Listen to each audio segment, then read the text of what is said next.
Gold jacket, green jacket, who gives you?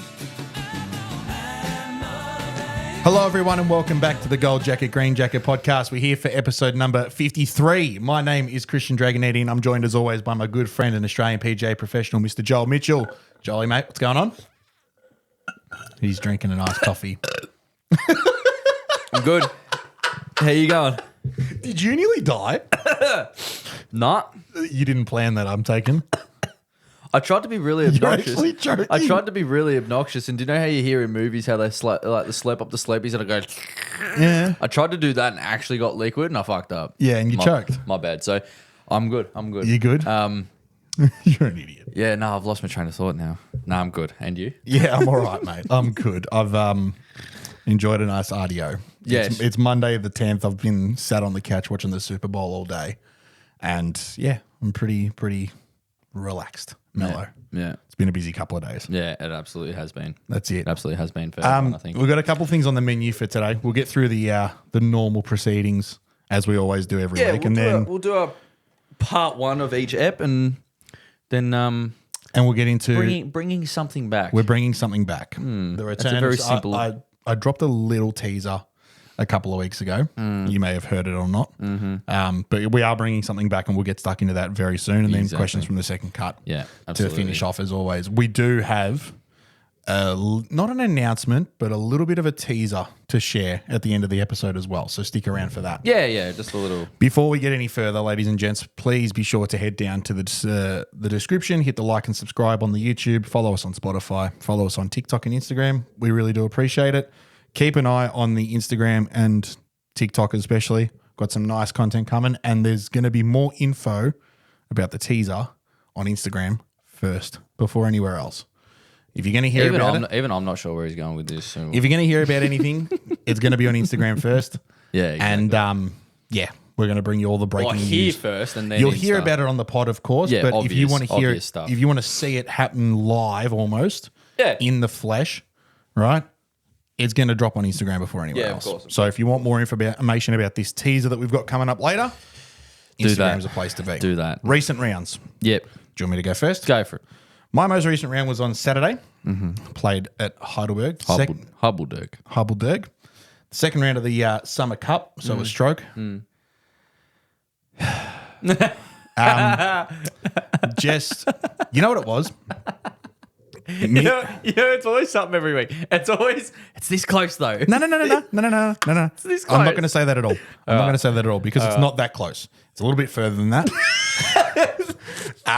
Mitch Cooper puts it perfectly, these sorts of rounds where you don't have a flag dropping off and you don't achieve a flag.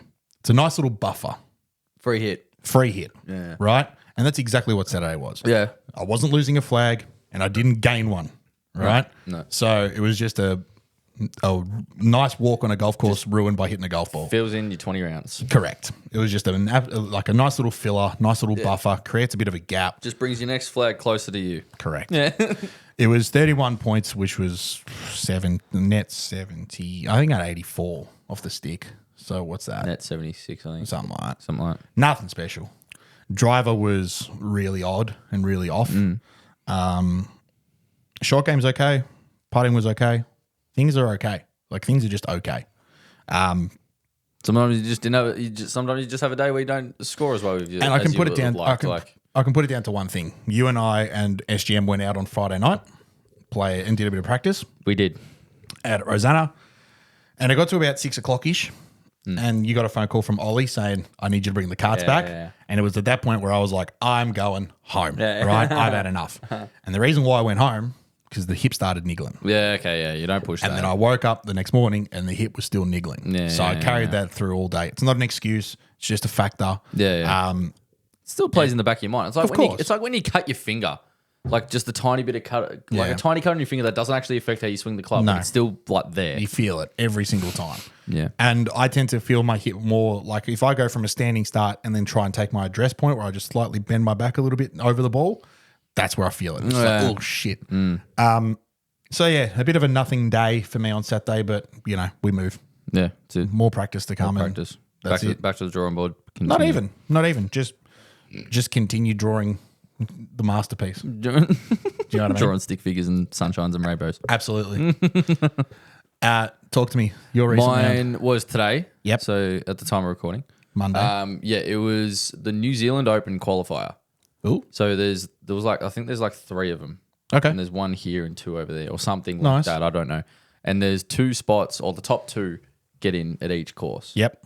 I reckon there was 65 in the field, Okay. 70 in the field, something like that. Cool. Today, it was down at the Sands Torquay. Yep. They had it in really good nick, actually. It was really nice out there. It's like the best bunkers I've played out of in fucking God knows how long. Right, okay.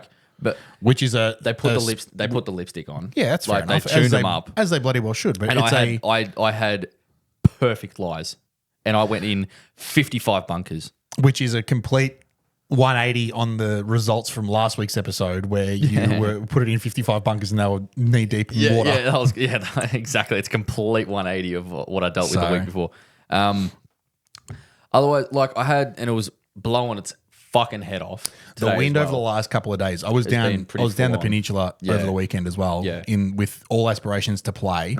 And then Sunday morning we were booked in, me and my mum, to play the dunes, and we pulled the pin because Yeah. I'm not going to drag my mum out into the gale into a force hurricane. winds. Yeah, She wouldn't have enjoyed it. Neither would have I. For those that haven't played the Sands, or if you have, it's not overly difficult. It's the weather elements that makes it hard. Of course. That makes it hard. As Very does exposed. any golf course. If it's a completely still day, Yeah. scuba diving. Okay. Right, because it's very gettable. Greens are good. The course is good, and yeah, it's very gettable. Anyway, I had 3 over par, and I had one of probably the worst iron striking day, or not striking. It was control. I lost a lot of control with my irons today. I just sort of was overcomplicating it a little bit, Yep. and trying to do a little bit too much into the wind with the wind, because I felt like I was hitting the ball quite well.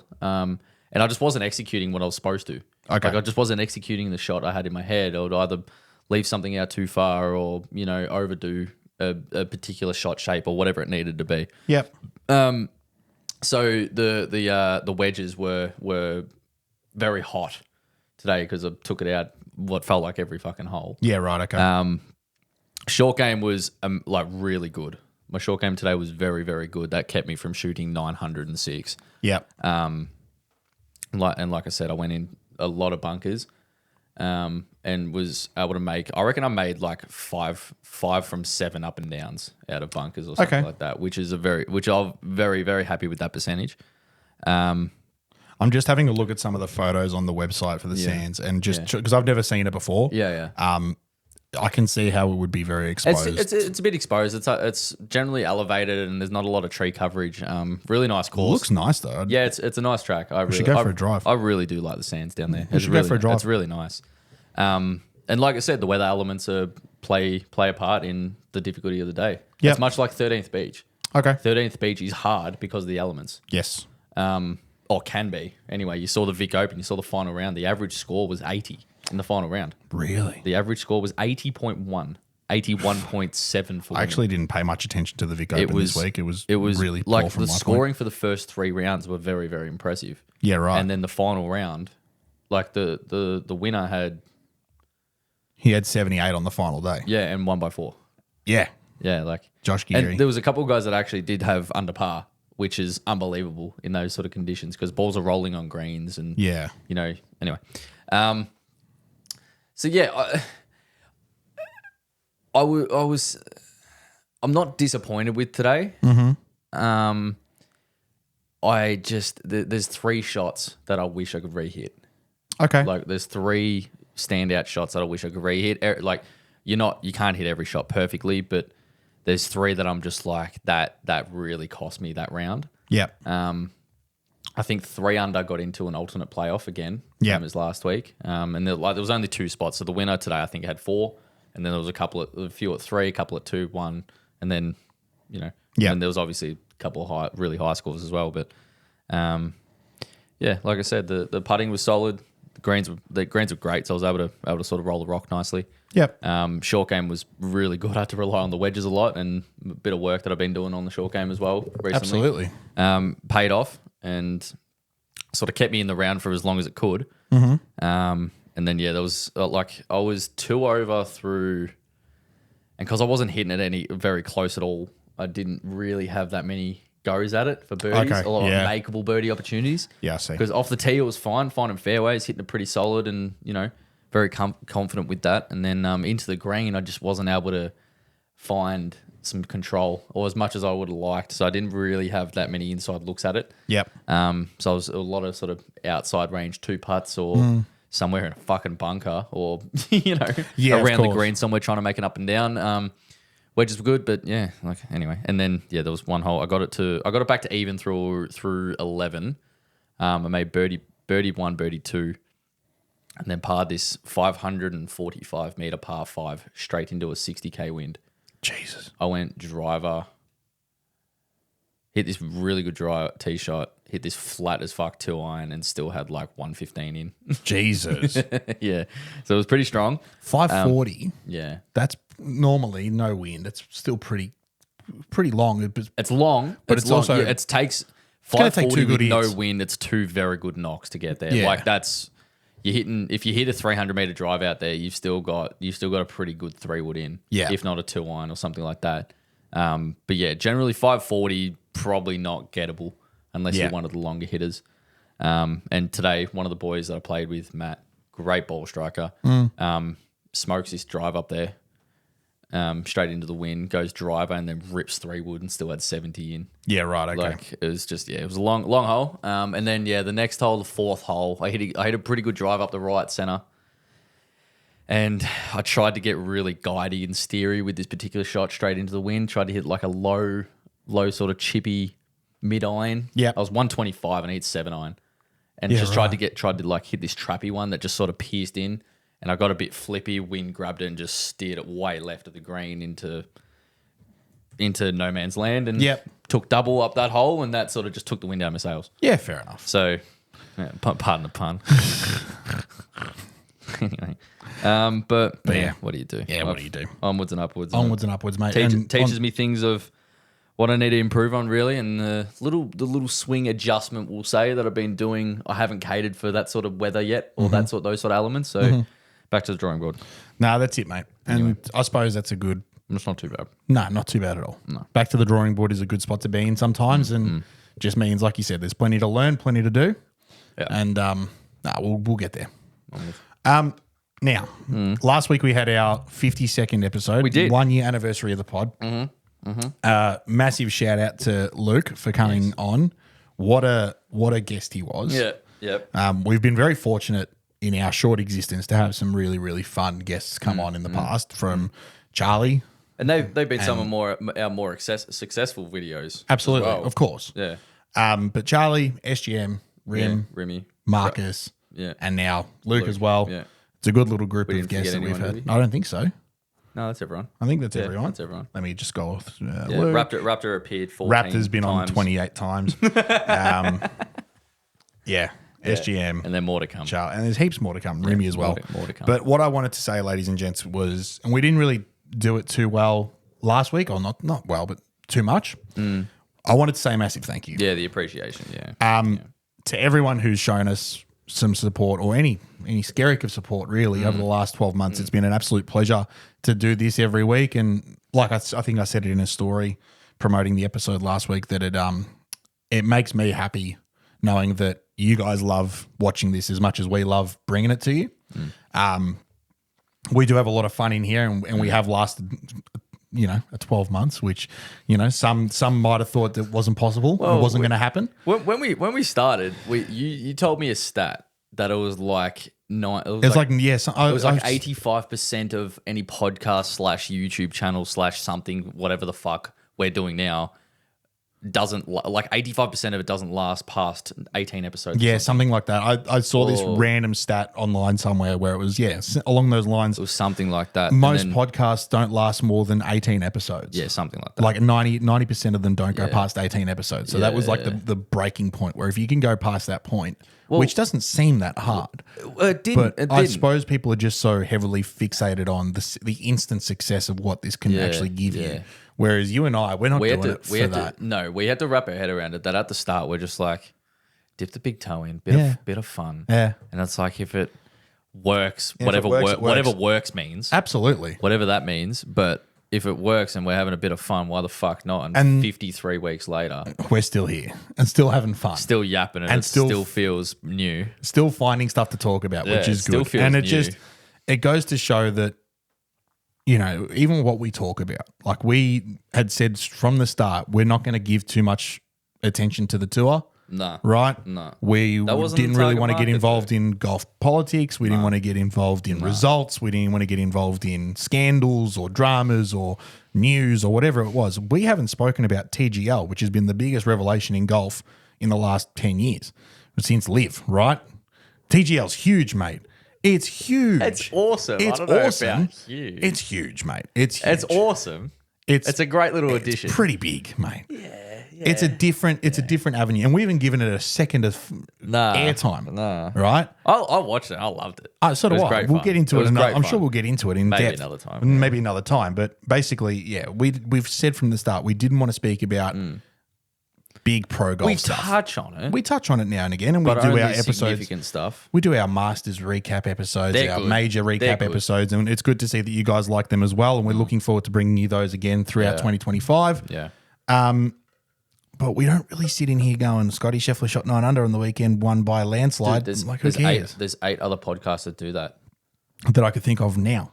Yeah. Do you know what I mean? There's hundreds that probably do it. Why would anyone listen to us regurgitating the same things that 6 other people have already said? Correct. Whereas it's people seem to enjoy us regurgitating the fact that we suck every week, and we can't keep the ball on the planet. So, which is surprising to us more than anybody else. But no, if you love it, you love it. That's great. It's just But we like to relate to everyone. the club golfer a bit more. Not even the club golfer, just the amateur target. golfer. Yeah, just the everyday, not Everyday- even everyday Joe. It's just hand-me-down clubs, rock up once a month to the golf psychos who are out 4 or 5 days a week. Yeah. Do you know what I mean? Yeah, you know who you that's always been the people we want to speak to the most, and it works. But like I was saying, from the bottom of our hearts, ladies and gents, we do really, really appreciate all the support we've been shown over the last 12 months. And from the heart of my bottom too. It's been a whirlwind of a 12 months. I've said it time and time again. Correct. It's still hard to believe that we're still going at Yeah, times. I know, right? It's like At times, there was a period where Joel kept changing days on me, like throughout, like a good between episode 13 to 30. I'd ring Joel, being like, "You coming tonight?" He'd be like, "Nah." And I'd be like, all right, cool. there was a bit of a stretch that it would be Monday morning. I'm like, fuck, I'm not going to be able to get there. Yeah. Or Tuesday, and I'm like, shit. Yeah. Like there was like this weird 3-month period that I'm just like, oh. Because the one person that it pissed off the most, more so than me, was my missus. 'Cause, my beautiful fiance, who's so ever so nice to put some meals on for us once we finish recording. Yeah. It would throw spanners into her plans. exactly, And, if she'd done long preparations of the meals throughout the day for then, It was generally when I was working a lot more. Working and- shop wise. Yeah, correct. When I was And working having a a lot bit of more. a couple of events on Mondays and Yeah, stuff. yeah. They were annoying. Shit sometimes hit the fan and Things happen, mate. But look, we got there and we're here tidied it now. up. We got there, we're here now, and it's been a lot of fun. I really do. If you had to, off the top of your dome, looking back, have you got a favorite period of the podcast or episode that you might have in mind? Or I don't want to say, do you have a favorite guest? Because that's harsh, right? And someone's going to be disappointed. I can't answer that one because I don't think I do. Yeah, that's fair. I've enjoyed every single guest on their own merit in a different way. Absolutely, as have I. But if I did say there was a favorite, no, someone's gonna get pissed off. Yeah, correct. So it's like Correct. favorite period or ep. I don't know. I can give you mine. Yeah. From around episode 30 to 35, or maybe a little bit, maybe a bit before. I think it was roughly. because that's when we started talking about me getting new irons, and the contract got drawn up. That was so funny. That was so funny, and yeah, It was the whole roughly thing- around there, wasn't it? It was. I've literally got here episode 33. It's time for new clubs is the name of the episode, and then 35, which is titled "How to Practice Properly," is when I've torn it up. So you said I'll give you 12 months to get new sticks. I did it in 2.5 weeks. Yeah, it was like 12 days. Yeah. I don't know. I couldn't answer it. I couldn't Yeah. answer that. Admittedly, I loved the start. I loved the first 4 or 5 eps just because Have you? I actually listened back to a couple of them. Yeah. And I'm like, Yeah, no, it's like disgusting. going, yuck. It's- Like I've it's- heard there's been a couple members at the club that have said, "Oh, I've sort of just got going," and hopefully just got going meant 15 eps in, and they go, "Nah, I'm up to like ep 5." I'm like, "Oh no." Yeah, you don't even know what's I'm up. like, "Oh my god, you have no idea." I'm like, "Please skip to like 35 and then go from there." Like, Yeah. please. It's and if you want to do it yourself, ladies and gents, do go back and actually have a listen to just 15 minutes of episode number like 2 or 3. Yeah, just to see the difference in so different, man. quality. Because like you and I can see it, it's there. It doesn't even sound like the same people. It doesn't. But no, if you've listened from episode 1 and you're an OG Shouts out. of GJ, right? We thank you very much. If you've followed us from the get-go, great. Yeah. If you've just joined us in the last few weeks, even better. There's a whole catalogue of stuff to go back and listen to if you really want to. Exactly. And the good thing is they all have titles. So they all have these little specific titles, and if one catches your eye, just jump on it. That's the whole point. That's the whole point. That's the whole point. That's why they're up there. But no, we look forward to doing this for a long time to come. There's no real plans of us changing it up at all, or we've got some ideas of how we can improve the product, of course. And Yeah. plans that we want to get done. But no, thank you again, ladies and gents, for all your support over the last 12 months. It's been really cool. It's been really cool. Now, Now you brought something up literally an hour ago. Oh no! I brought it up a couple weeks ago, and but like you I gave reminded me of it. I gave you plenty of warning. I was like, "This is coming soon." Be like, start prepping. And then I went an hour ago. I'm like, "You got some?" You're like, "Nah, I'm like, yeah.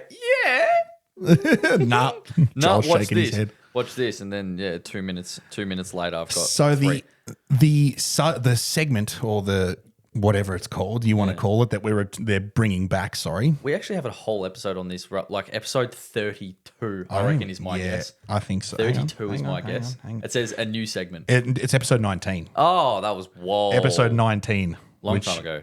Let me get a date for you. Right, which was like 7 months ago. Which is More than that. yeah, it says here 7 months ago. Really? I've loaded the video. Episode 19 was 7 months ago. Regardless, the segment we're talking about is flushed or flubbed. Now, It's sort of like take it or leave it, or what was something? It was sort of like it was basically take it or leave it. it's like it's Agree or disagree, whatever you want. yeah, correct. Yeah, it was sort of like that. This or that, whatever you want to call it. Yeah, whatever. So, for those of you who haven't heard of flushed or flubbed before, we're going to take turns in making a statement, asking a question, whatever it might be, and hopefully draws up a bit of discussion. And the answer to each of these is either flushed, meaning that you love it. Yeah. It's you take it 100%. That's Yeah, what I'm correct, into. or- Correct. yeah. Or flubbed, which means nah, forget it. Leave it alone. No. Do you want to go first, Jolly? I'll go first. Fuck it. Go. Flag sticks should have different flags to indicate front, middle, or back. Different colours. Flushed. Flushed. Like there's been many times, even when I play a Monday event or something like that, a Monday tournament or something like I don't play that a many pro-am more. or anything. Or a pro-am or something like that. Or even you go to a place, even if you play your home deck sometimes and you've got an elevated shot and you just like, unless you have a GPS or you have a yardage book or you have a pin sheet, is that front, middle, or back? And you're just not sure because they're all the same fucking color. Any member at Heidelberg Golf Club knows the trouble that we have deciding where the flag is on 10. Yeah, and generally your eye is pretty good. Going, it looks Or back 4. right. The amount of times I stand on the first tee box, I walk 5 meters to my right and go, yep, the pin on 4 is back left. I do- or I walk to the left of the tee box Yeah. and go, it's back on 10. I do the it's same front thing. On, I have to go down and do a bit of research and hopefully fucking remember it. Hopefully remember it. Well, I do the same thing. Sort of, probably the only one I really have to cater for is 9 at Yeah. Rosanna. Yeah. Like being somewhere halfway up the hill or something like that, and I'll scope the flag and I'll walk up only so far, and I'm like, fuck, I wonder where that is. Yeah, you got no I'd love idea. to know where that is. So you're saying that a system should be brought in, and it's not new. No, it's not. This exists. No, it's not. It this absolutely exists. does. It absolutely does. It should be more common. There's is what you're there's saying. many places that I've played that do have this. Yep. Like red, blue, white. Yep. Like red back, blue middle, white front. Something like that.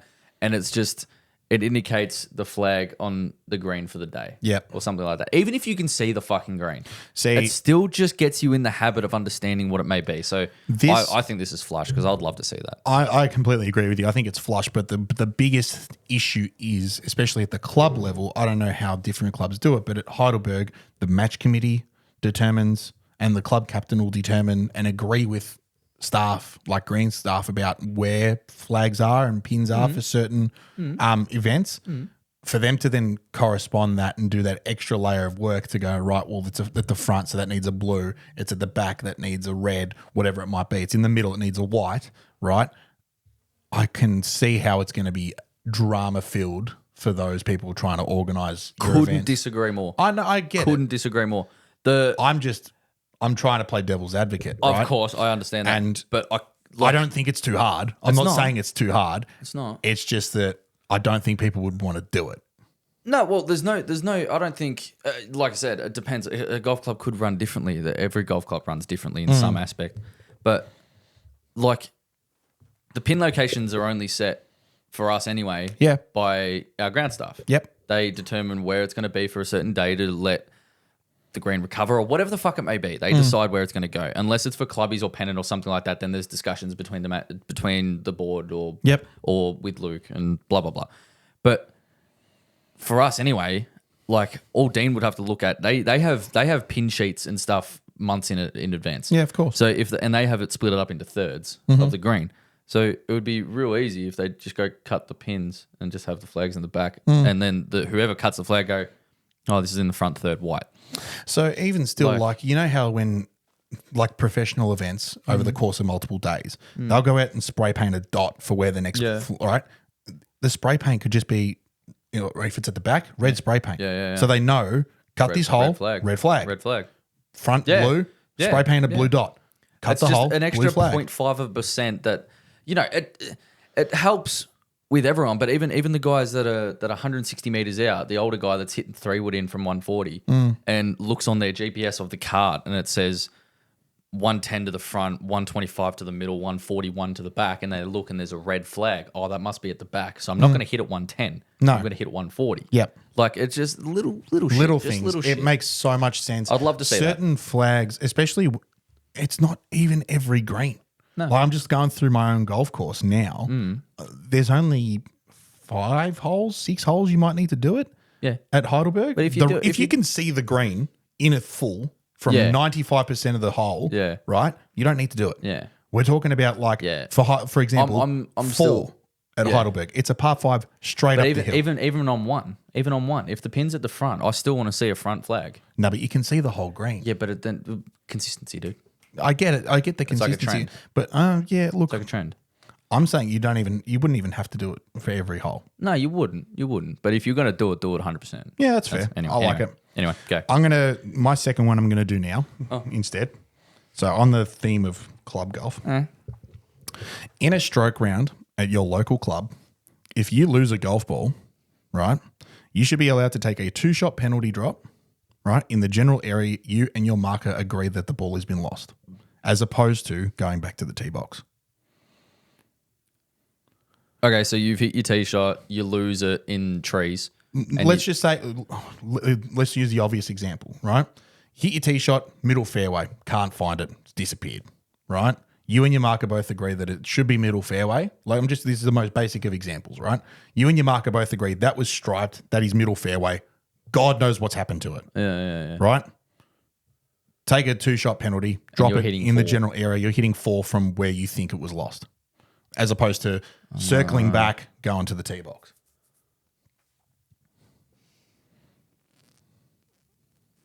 Flubbed only because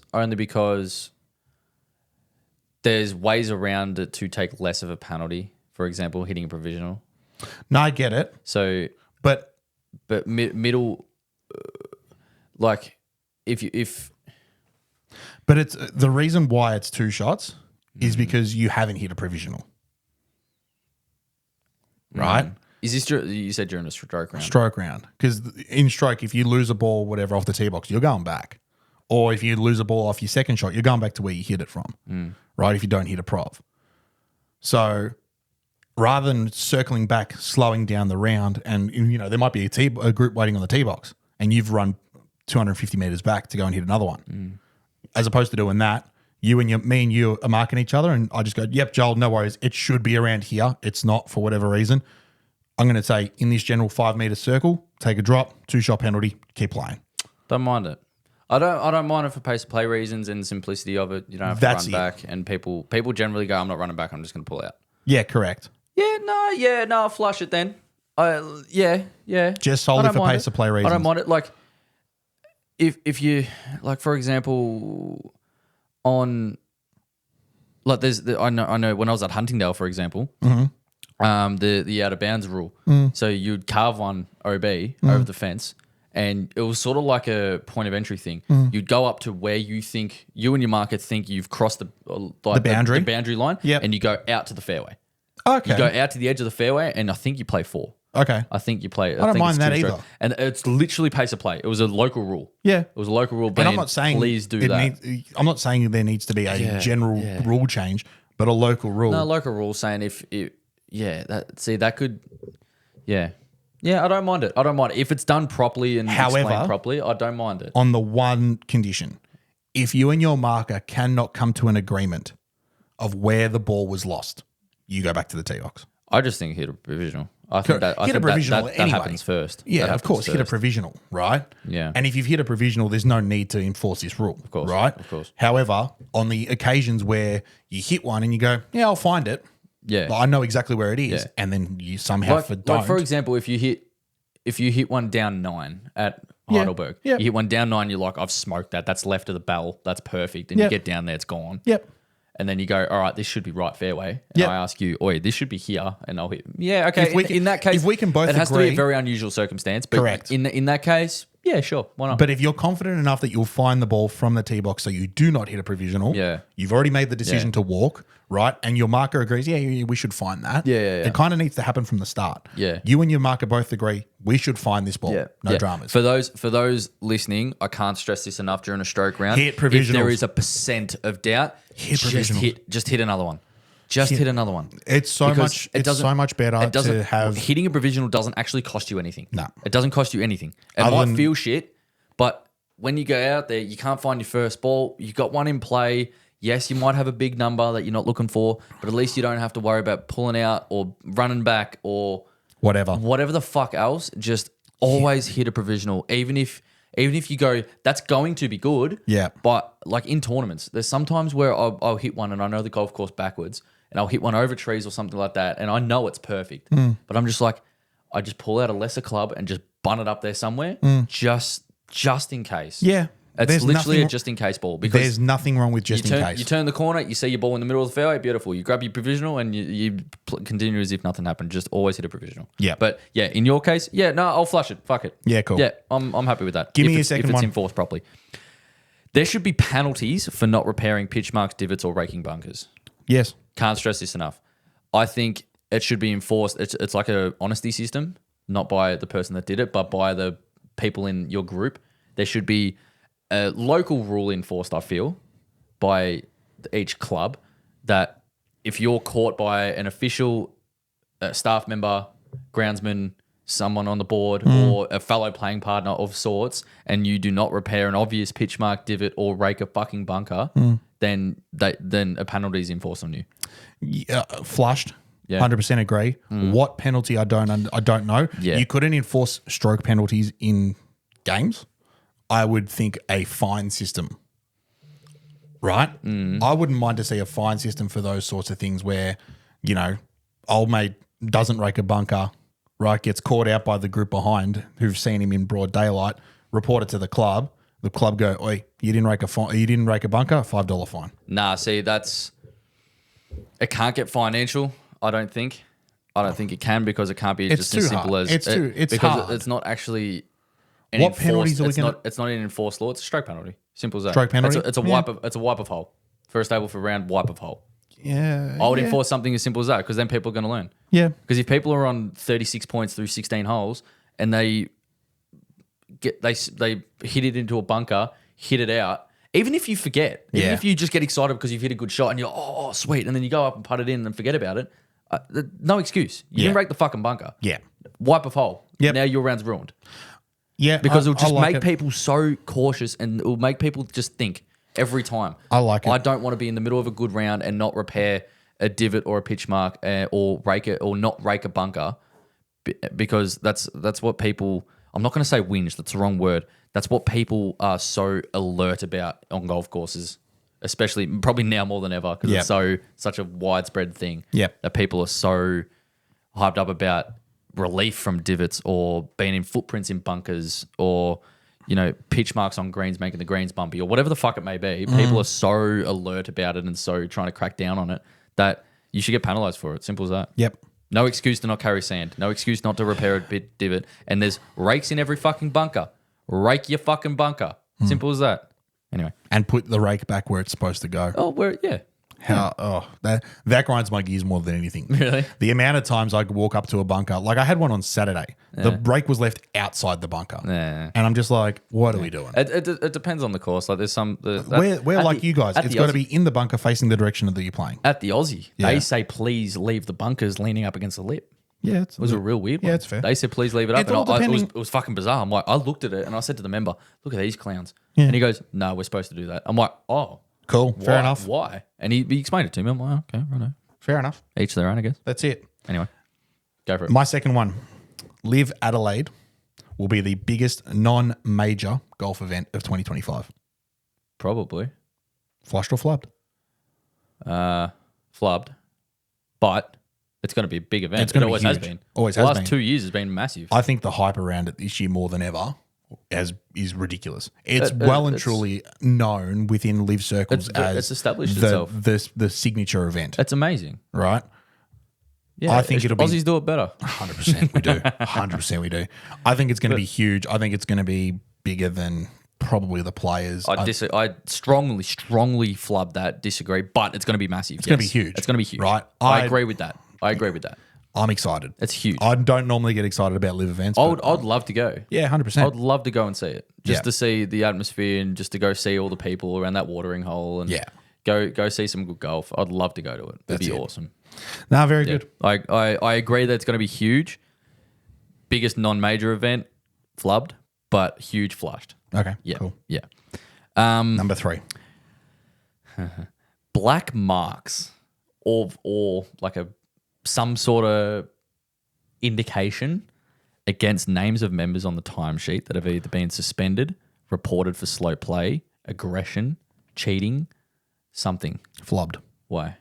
I don't think you can single people out like that. It's It has to be a reporting system. It can't be just he said, she said. no. No. Flubbed. I don't think you can single people out like that in any way, shape, or form. No. The game is about bringing people together, and you're singling people out. People can, word can go around of ex bloke or whatever who's got a bad record and a bad reputation. That's fine. People can find out to avoid him through their own chat. But I think it's really disrespectful for a golf club to turn around and go, "Oi, Joel." He's shit. Big black X next Big to his cross. name. Avoid at all costs. How does he get a tee time? Yeah, I And then who's responsible? Who?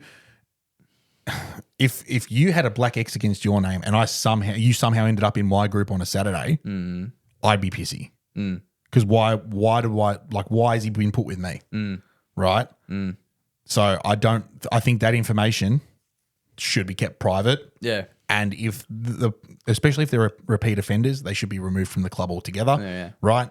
But one-off occurrence, bit of slow play, whatever it might. That's just people. Yeah, how it is. that's just a weird little example. But for example, someone that's been suspended. I heard this from a member quite a while ago, and Yeah. I agree it's flopped as well. Yeah. But being in a position. Is this that in a spicy one you professional- were talking about? Little bit, yeah. Yeah. This has a little bit of mayo on it. Yeah. And recent events that I've heard of at our club specifically, but Yeah. I agree it's flubbed. Yeah. The way this member explained it, I'm kind of like, nah, you are onto something, but you're also psycho, right? Yeah. But yeah, and he made a couple good points, but I also said exactly how you said it from a privacy point of view. If someone wants to book in and they've got this big cross on their name because they got suspended one day because they had a punch on with someone else, Like, why do they deserve not to have the same right? Because they pay the same as same membership fees. And that's what I said to him. Let's get one thing straight. It's going to take a lot for you to get suspended from a golf course. Oh yeah, you have, right? to, And a golf you have to club. really fuck up. Almost to the point where some of the issues that happen, like some of the reasons why people are getting suspended from their golf club, should have them removed. Yeah, correct. In general, Correct. Right. The fact that people get suspended over getting kicked out it baffles me in some instances. Yeah, right. in some cases, yes. Right. In some cases. So I don't really agree with the fact of we should single them out. If they're in the club has decided they can stay. Yeah. So they're on a level playing field to everybody else. I right? agree. I agree in the fact that the word gets around anyway. The word 'Cause gets it around definitely anyway. does. And if, I agree look, with that. hypothetically, if the pro at the club, when I pay my comp fees at the start goes, oi, you're playing with Jeff today, you just keep an eye out. That's all he needs to say. Yeah. Just, he's a bit of a character, right? Either keep your distance or involve yourself, do whatever you want. That's fine. Yeah. I'll play golf with anyone. I'm not afraid to play golf with anybody. Slow players, I've said it in the past that I've got my blacklist of people I don't want to fucking play with again, but I've already played with them. Like I've made that decision myself. Yeah. Right? But I don't think it should be up to the club to tell me whether or not they're a good or bad person. Because they might be the nicest bloke ever. They just had a bad day. Yeah. Like where your head's at. Right? So it's 100% flubbed for me. Yeah. Like where your head's at. My last one, Scotty Scheffler is the only golfer at the moment who can win a Grand Slam. A Grand Slam being all 4 majors in a calendar year. No, that's the Tiger Slam. The Grand Slam is winning all 4 majors. Period. A Grand Slam, the Grand Slam, okay, whatever. The Tiger Slam's not. Tiger Slam is holding all 4 majors in 1 year, in 1 season. Yeah, but he didn't do it in order. He did From Jan 1, 2024 to December 30, 2024. He didn't do that though. He did it in 1 season. He held all 4 majors at once. Yeah, I understand that. Yeah. But he didn't. He won 2 in 1 year and 2 in the next. Doesn't matter. They He were held in a all 4 row. majors. They were in a row. Yeah. Right. I'm talking about hypothetically. Scotty wins this year's Masters, this year's PGA, this year's US Open, this year's Open. Mm-hmm. All 4 in 1 year. Yeah. That's a Grand Slam. No, What do you mean? No. it's not. The Grand Slam is winning all 4 majors. I know what you're saying. Yeah. Right. I don't. Yeah. We're not seeing it correctly. I'm busting this on a technicality. Technicality. Scotty I'm being a Scheffler dick. is the only person at the moment in professional golf who can win all 4 majors in 1 calendar year. I'm gonna say flushed Right. to answer the question. Yes, because he's that sort of streaky, turns up, makes it happen, and will do it every time. If he got If he onto that needs to. trend, Yeah. I'm gonna say flushed to answer the question. Yeah, Yeah. Yeah. So, yeah. because again, my terminology of Grand Slam is, all 4 in a calendar year. I think it might be from tennis that comes in as well. Yeah, something like They're that. I'm called, not each sure. of the majors is called a Grand Slam. Yeah. Right? Because if Whatever you it is. win all 4, it is the Grand Slam. Yeah. Right? Yeah. I think he's genuinely the best player in the world by a long shot. By You think, or is just fact? yeah, a bit of both. There's a bit of both about it. Kind of world number 1. Yeah, he's world number 1. right? Maybe he's the best player. I'm not sure. But with that being said, I think the world number 2 at the moment, despite the rankings, is Bryson DeChambeau. Yeah, I wouldn't put him second. He's definitely a top 10. Who would you have? Might sneak top 5. My top 3 are how it stands right now, Which is? I haven't looked at it. Which is Scotty, Xander, and Rory. Okay. They're the top 3 players on the planet. Yep. And for good reason too. It's I think obvious. They've proved Bryson. They've proved. I that. think Bryson's in there for me. I'd sneak Bryson's definitely a top 10 golfer for sure. I don't doubt that for a I second. think Bryson's definitely a top 5 golfer. I would almost sneak him into the top 5. I would almost put him there. Yeah. Yeah. Yeah, because of the influence. One, the influence he has, how he's. I forget the influence. Changed, It's about how he's changed the game a little bit, and you how don't- incredibly fucking good he is. You don't get world ranking points on how much influence you have on the game. No, correct. You get world ranking points for results. And yeah. Bryson's delivered results, even though he's on a limited schedule and he's still And he's on a different- competing in majors and doing very well. Yeah. If he was on the same schedule, he'd be, especially with his form at the moment, he'd be up there. Yeah. Yeah. I agree. But no, Scotty Scheffler at the moment, agree. I think, is the only Scott- player capable of winning a Grand Slam, which in my termination is, in my Whatever it is. terminology Yeah. all 4 majors in one calendar year. whatever term you're looking for is all 4 at the same. All in the 4 one majors year, in one year. calendar year. Yeah. Yeah, I agree with you. Yeah. Yeah. I think he's the only player that could. Yeah. Yeah. I think all of them are capable of doing it. Yep. But the one that actually could do it. Yeah, I agree. Yeah. I agree with you. Very good. Do you want to get stuck into questions from the second cut? Is there anything else you want to bring up first? I've never done this before. What? Where I've asked you, do you want to have a chat about anything else, like live? I'm scared. Because you're going to put me on the spot now. You could go anywhere with this.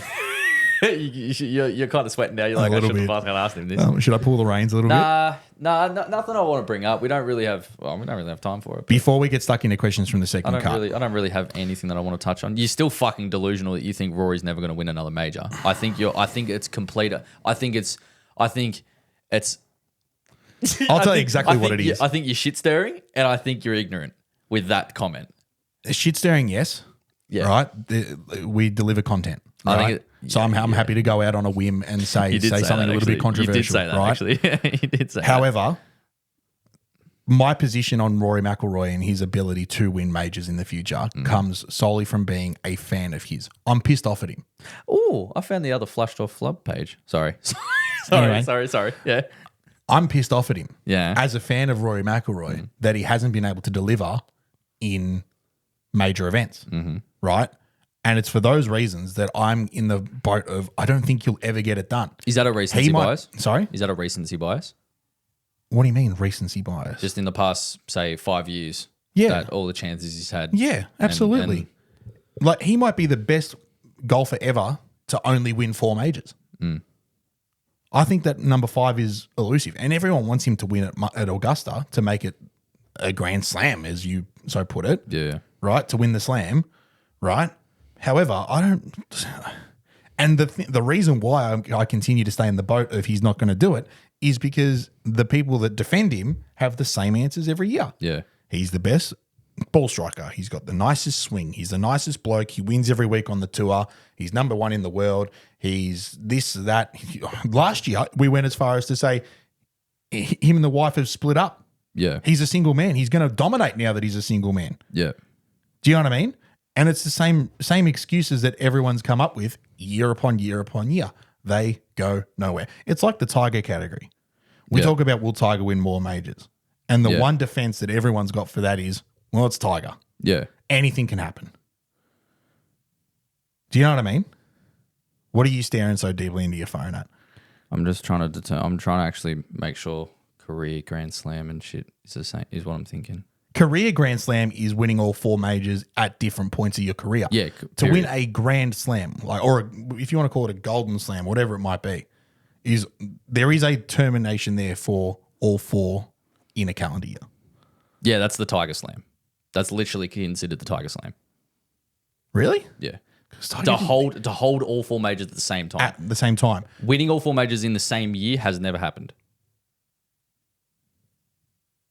Okay. There's only 5 golfers who have won all 4 majors at any time during their career. Right. And that's considered the Grand Slam in golf. Yeah. Career Slam. Which what is I'd call career it. slam. Career Slam. That's the career Grand Slam. He's winning all 4 One of majors each. at some point. One of each. And yeah, that's Saracen, Hogan, Player, Nicholas, and Tiger. Okay. That's the only players that have won all 4 majors. I thought there was one that might And then the have done Tiger Slam is holding each major at once. So you've been the Masters champion, British Open champion, PGA champion, and the US Open champion at the same time. Yeah.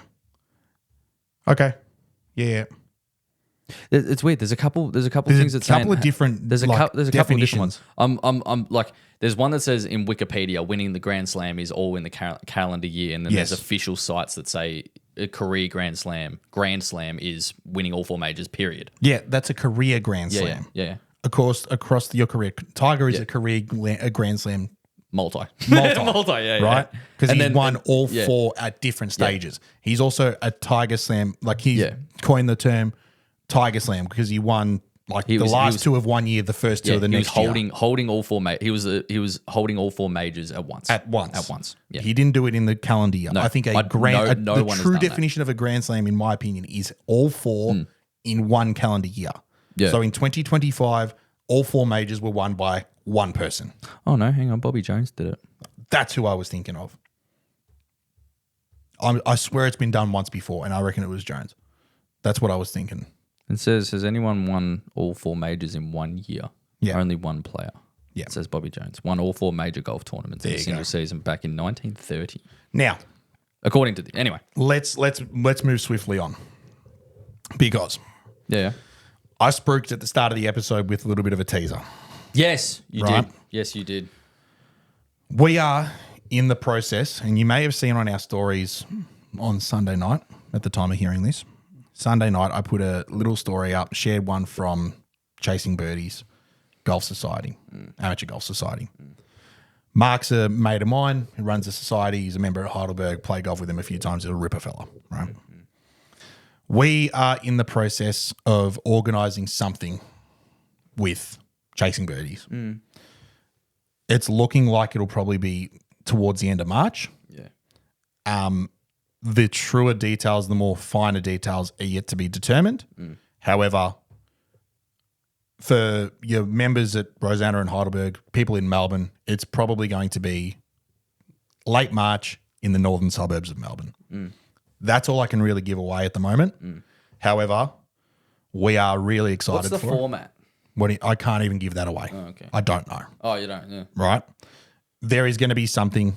If you know what Chasing Birdies do, you can probably figure it out. Yeah. Right? We're really excited for it. Yeah. It's been something I spoke to you about a few weeks ago, and you were like, "Yeah, let's have a crack and see what we can work out." Yeah, you told me as much info as you've literally said now. And We don't that's- actually know much. That's honestly just to give a bit of respect to Mark and Chasing Birdies and let him sort it out first, because he's taken the brunt of the work and put it on his shoulders, Yeah, and correct. we're really appreciative of that. Correct. But yes, we're excited for it. There are going to be more details coming soon, and there is going to be opportunities for listeners to get involved. Oh, good. Right? So bear with us all on that. Maybe start registering some interest if you see us, or if you want to, chuck a comment down below. Let us know if you're keen to get involved. We don't really know how much we can provide in terms of like availabilities and stuff like that. Yeah. However, something's happening, something's working. Sort of like basically like a corporate day. Sort of like that. Yeah, more or less. You buy. I'm not going to say buy into it, but More or less. There's it's there's a something little day there's, where you come out and play with a team. yeah, there's And something you there's- come out. There's little prizes and Yeah. blah blah blah. That's There is an event of sorts brewing, and, all and we we sort of are know. getting That's involved in all it we with, sort of with know. Chasing Birdies, and Yeah. we are going to be, spruiking it here a lot. Yeah, cool. So if you are interested in coming and have a whack or whatever it might be, yeah. let us know. Yeah, if you're a listener and you want to come play with a professional and then me as well. Hey, I'm I'm glad you finally recognised my talent. professional fucking hack. Professional dickhead. Professional seven slapper. Yep, that's it. So yeah, we'll share more details as we know them. Hopefully, I hear something today. Honestly, at the time of recording Monday, we might even be able to put some more information out on the story. So go follow us on Instagram. Questions from the second card. Yeah. Do you want to go first, or do you want me? Nah, go for it. So this is similar to my second first flushed or flubbed. Mm-hmm. Should there be a rule change in golf to say that if your ball ends up in a divot in the middle of the fairway, you can take a drop within a handspin? What's a divot? Yeah, that's a great question. Fuck. What? Okay, you tell me. What's a divot? No one knows. What do you mean no one knows? What is a divot? It'd be like a section of the fairway that has been taken out by a previous golf shot. How do you know? What do you mean? How do you know? If it's covered in with Imperfection. sand. Not an imperfection. Imperfection is different. There are ways to determine what is a divot and what is not. It has to be a clear cut, like filled in divot. Okay, so it's not almost filled in, so it's not a divot. It can be filled in or not filled in. How can you determine if it's a divot or not? Why are you being a dick? I'm not. I understand what you're saying, right? But like, just You know what a divot is. You wanna punch me so hard. I want to just backhand you. You know what a divot is. Like, Yeah, just everyone take knows what your a divot is. technicalities out of it Everyone- for 2 seconds Oh, just sorry, to answer sorry. the fucking question. Sorry. Right? Yeah. You've been in divots before. Absolutely. In the middle of the fairway. Absolutely. We've all been there. Absolutely. I've famously spoke about it in this podcast where I hadn't been in one for 2 years and within 3 weeks I didn't been in 6. Right? Should you, if you find yourself in one in the middle of a fairway, rough does not count. Right? Middle of the fairway, if you're in a divot, right? What you determine is a divot. Not an imperfection, a divot. Should you be able to take a free drop within a handspan of where your ball is? Should it be changed? Should the rule be changed? And I know exactly why it hasn't been changed is because of that technicality. What's a fucking divot? Yeah. Right? I personally think there could be a general local rule or social rule within a golf club. Like if you go somewhere and they go, oh, by the way, if you and your market determine you're in a divot, just fucking take it out. Yeah. Like in a club championship, no. In pennant, no. Or something, I don't know. In a board event, play it as it lies. Yeah. Period. If you want to play a little club comp or if you want to play a club comp and the club determines during your fucking Tuesday morning stable for a round, if you and your market decide you're in a fucking divot and you shouldn't be in there or fucking whatever, and you want to take it out by a handspan, do it. Yeah. I think there should be maybe some like just the general club golf or social golf leniency. Like if you're playing social golf, I ain't hitting out a fucking divot when I'm playing. If we're just having a bash, no chance. If we're just having a bash after work, at 6 o'clock, Yeah. I don't I'm not hitting hit out balls divot. out of the rough. No way. I'm not hitting it out. I of a could divot. hit mine 40 right, and I'll find the pill up the hill on, thinking about 5 at Rosanna, up the hill on 5, right? I'll go for a walk, find it, and give it a nice little toss out into the middle of the fairway, go, shot drags. You're fucking. If you do, that's fine. Like, enjoy it. You're not hitting it out of a divot if you're playing social golf. However, like I said, Determine a divot. What's a divot? What's a divot? It's too hard, and that's why the rule hasn't been made.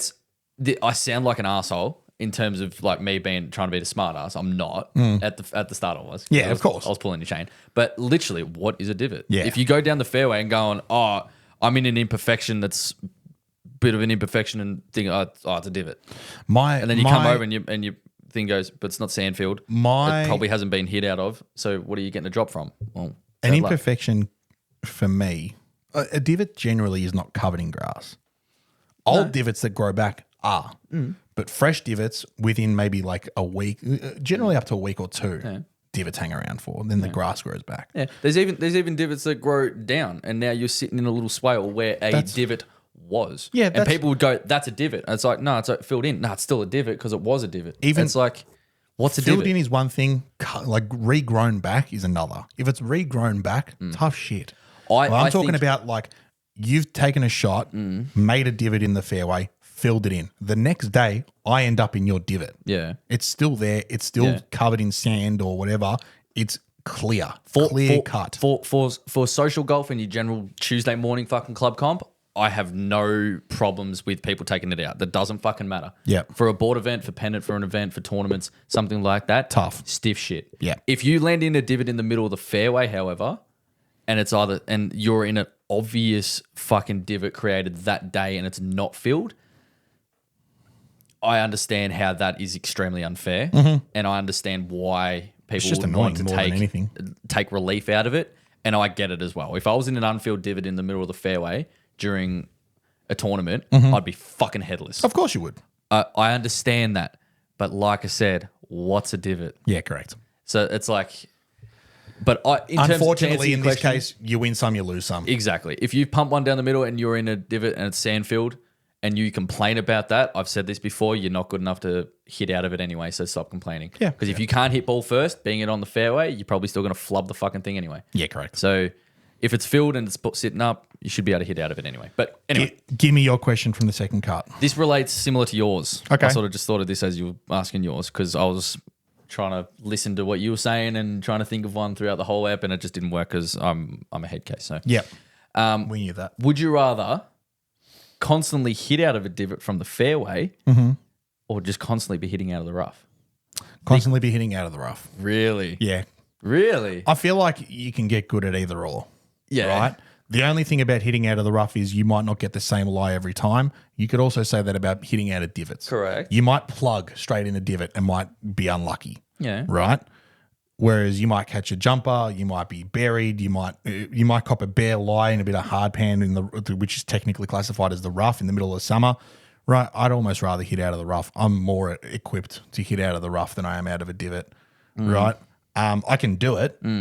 I think having 20 years of hitting balls out of the rough might have a bit more to say out of. Because honestly, off the top of your head, how many divots have you hit out of in your life? Oh, fuck if I know. It'd be less than balls you've hit out of the Literally rough. By a long since shot. the start of last year, there's I reckon 3 times. Yeah. 4 times. How many balls you hit out of the rough in the last year? 2 million. Correct. I'd rather hit out of a divot though. Okay. 100%.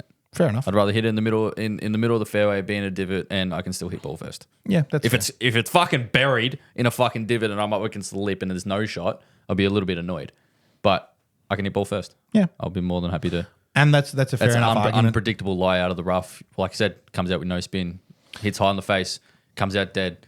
You catch a jumper. You can't move it. You can't shape it. I play 90% of my golf out of the rough, mate, so I think I'm pretty comfy in there. So like where your head's at. I'm just gonna leave it there. I like where your head's at. I think that's a good spot, Jolly. Let's leave it there. Let's park it. Ladies and gents, thanks for tuning into episode number 53 of the Gold Jacket, Green Jacket podcast. If you're listening on the YouTube, head over to Spotify, follow us there, leave us a comment, 5-star review, all the works.